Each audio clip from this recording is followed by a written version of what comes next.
Hans PAPERSEAN Chemistry presents. Wow, that's a lot of columns. Elements. Number 8. Metals and non-metals.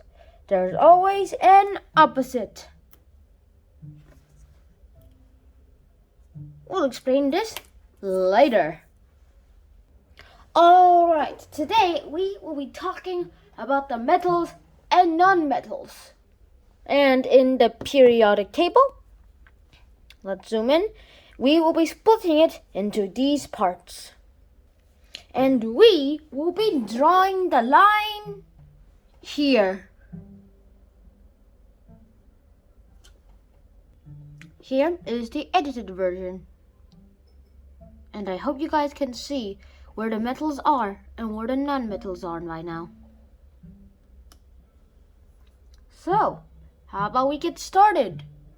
Immediately, one more important thing here. There is a line here. And today we will be talking about the metals and non-metals. So, first of all, let's talk about some of the things that they have in common.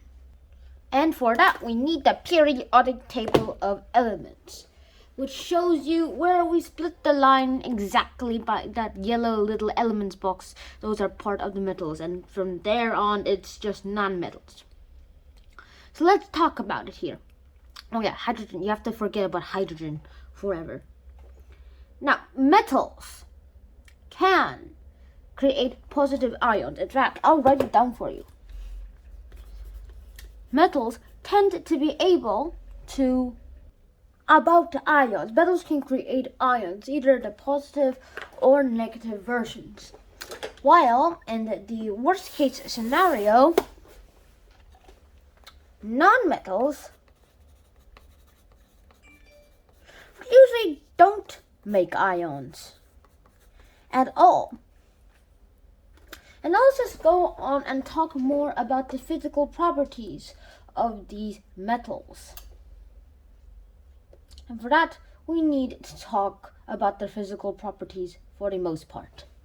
And here they are. I'll show you in a different chart.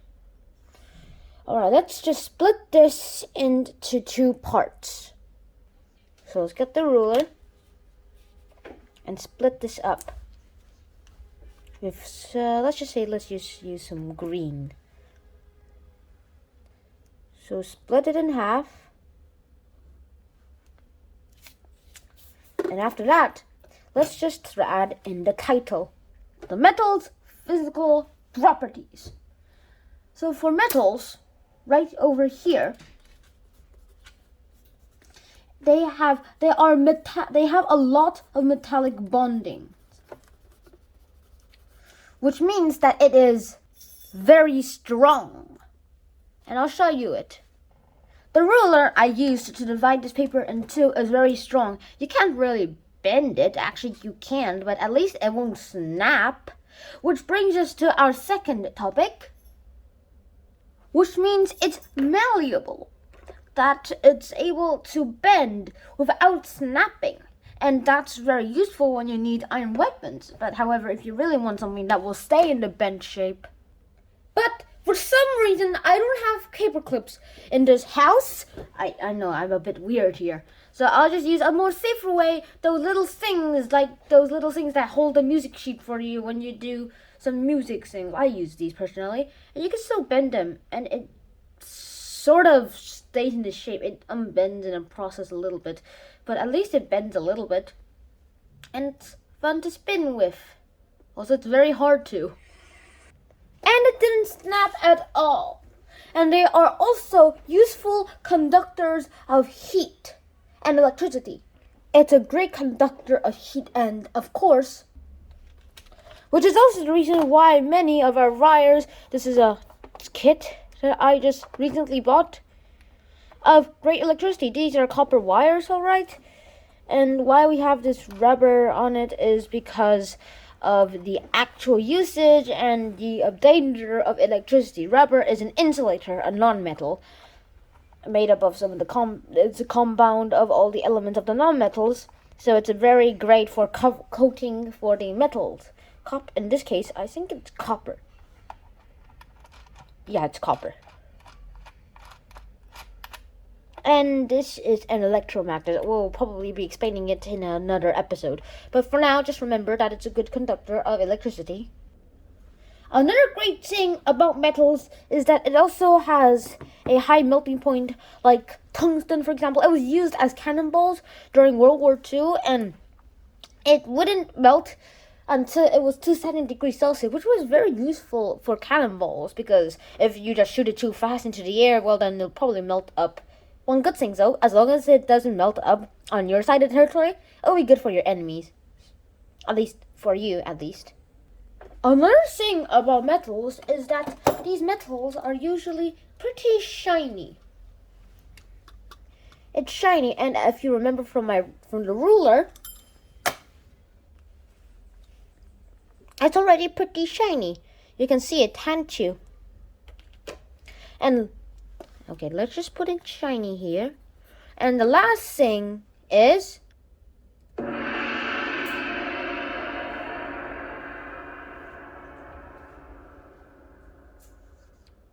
it's sonorous, meaning that it just creates the sound that I've just made you hear. So those are metals. Now let's get on with the non-metals. Now non-metals are usually lower in density, meaning that they're more far apart. I mean, look at the pencil lead, for example. And it's more brittle.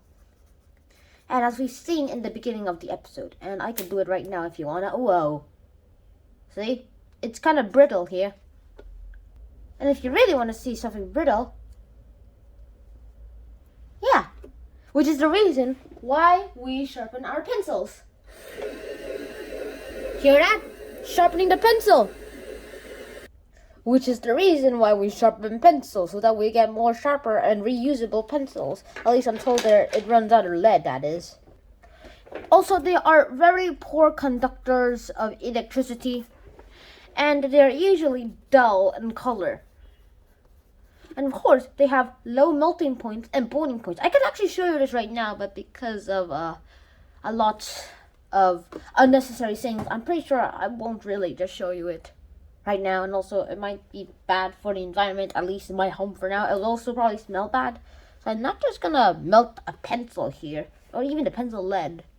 And you can't just expect to put some wood in some boiling water and they keep boiling the water, and you can't just expect the wood to melt unless you have a very, very high, like, incinerator, that is, which doesn't exist. Maybe the lead, but not the wood, definitely, and definitely not the metal part here. I'm not sure about the rubber, but it's pretty dangerous right now, and I don't think the camera will be allowed in the kitchen anymore, unless it's a food experiment. But until then, we're not going to use the kitchen as a lab anymore. So this is a whole complete table of everything about the metals and non-metals, well, physical properties. And the final touch here.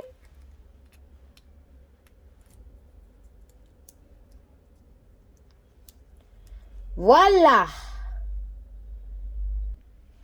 And now that that's over, let's talk about some more additional topics about these transition metals. Now, what are transition metals? Remember that little purple stuff in the middle of the table? The transition metals? Well, let's just see what it's all about here. Now, transition metals, it won't show me the about transition metals part, but whatever. The transition metals are these little metals that are typical metals. They're like typical metals, except that they have more properties. For example, they can form more ions, more than one ion. Let's take chromium, for example. Now, if we see here, this is chromium's original form, but if we make it into an ion, actually there are 3 types of ions here that could be made, 2+, 3+, and 6+.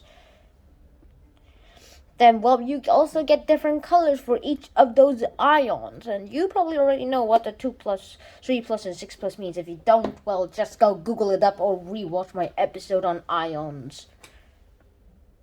But what would each of these ions in their liquid state, in their colors, whatever they are, would be? What would their colors be in these ion forms? Well, it would definitely be these colors. Chromium 2 plus would be a bluish in its state. Chromium 3 plus would be green, and chromium 6 plus, oh whoops, I wrote plus 6. It's actually this, guys. It's 6 plus. Don't write it like the way I did, because it's incorrect. It's totally incorrect.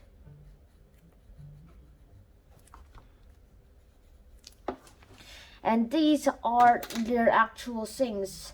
And also, these transition metals are useful catalysts. And what is a catalyst? A catalyst is a substance which increases the rate of a chemical reaction. But when it's used, it's not used up. And so it can be used up. It can be used over and over and over and over and over and over and over and over and over again. That's how it works, really. That's what a catalyst basically is. And that is all that I have to tell you guys today.